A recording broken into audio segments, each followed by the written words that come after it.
We had some nice weather this morning, and I have cut all my logs that were in my other log piles.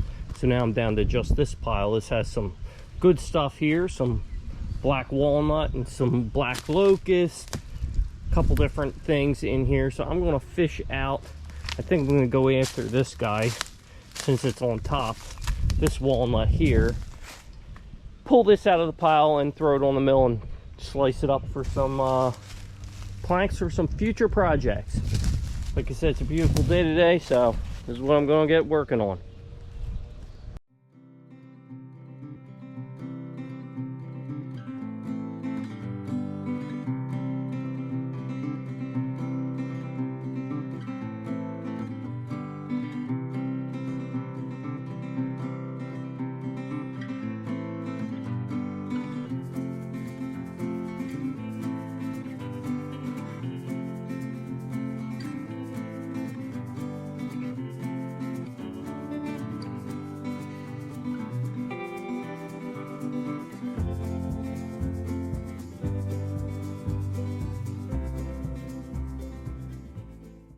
Okay, this walnut log has been loaded onto the sawmill, as you guys all saw. I also chopped off the edges. There was still like the pie wedge cut from when the tree was fell, and the other side was kind of uneven. So I cleaned up the edges. So both edges are nice and clean. This tree was sitting for a bit, so there's a little bit of rot on the very outer edge. So I'll be cutting all that off to get to the good stuff inside. I did use the log jack because this had some taper to it. Not sure if you could see on camera, but you could see down in here, I'm about 1.5 inches high or so on this side, which leveled it out nicely. So I'm going to put you in the tripod here and get you on time lapse and start cutting into this, and then I'll bring you back after we get inside the log so you can see what the grain looks like.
Okay, we have the cant all squared up now.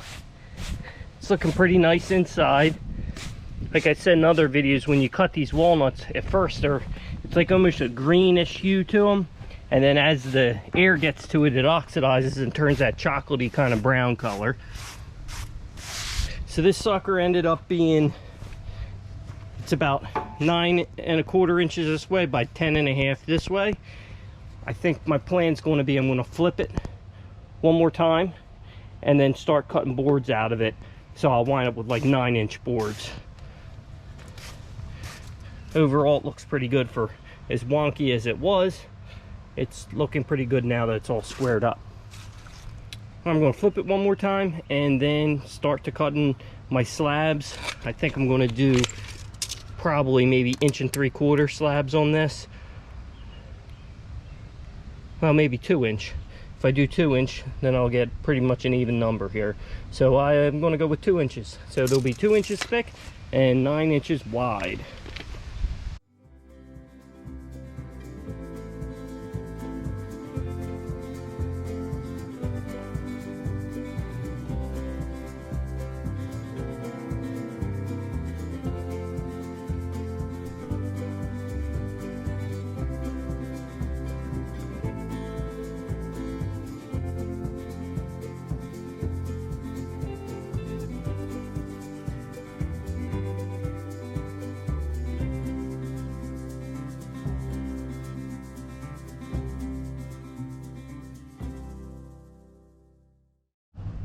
this is the end product here.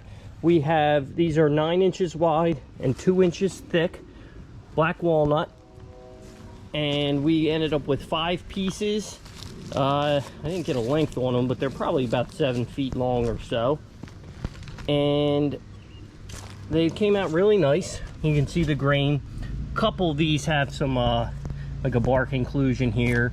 You know, there's always going to be waste, but a couple of these boards are really nice. This front one here, I don't know if you can see through the shadows, but this has some nice grain to it. Seems pretty clean, no bark inclusions or anything on this one. I am going to leave them actually on the mill. I'm going to sticker them and stack them here and throw my mesh tarp over it, because I need to clear out a spot so I have someplace to store these. All right, guys, thanks for watching, and I will bring you back on the next one.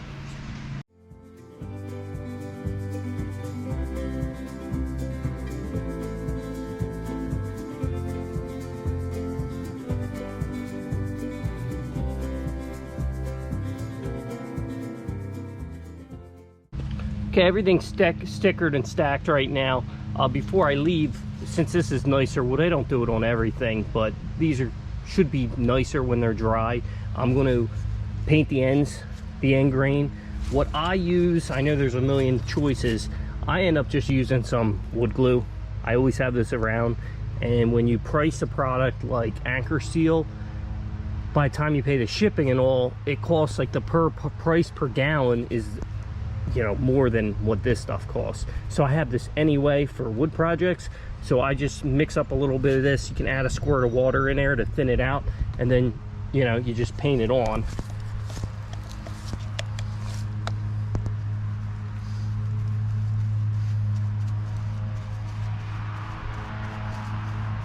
You could use the regular Type Bond. You don't have to use the Type Bond 3, that's the waterproof stuff.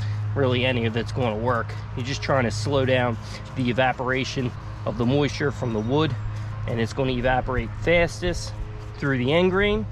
The end grain of the wood is structured like a bunch of straws, so all the moisture is going to get sucked out this back side. So I'm going to go through and I will glue up both ends of these, get them sealed up, and then I will toss my mesh tarp over it, and I'm going to hit the road, get back onto some other projects. Again, thanks for watching, guys, and we'll see you next week on the next video.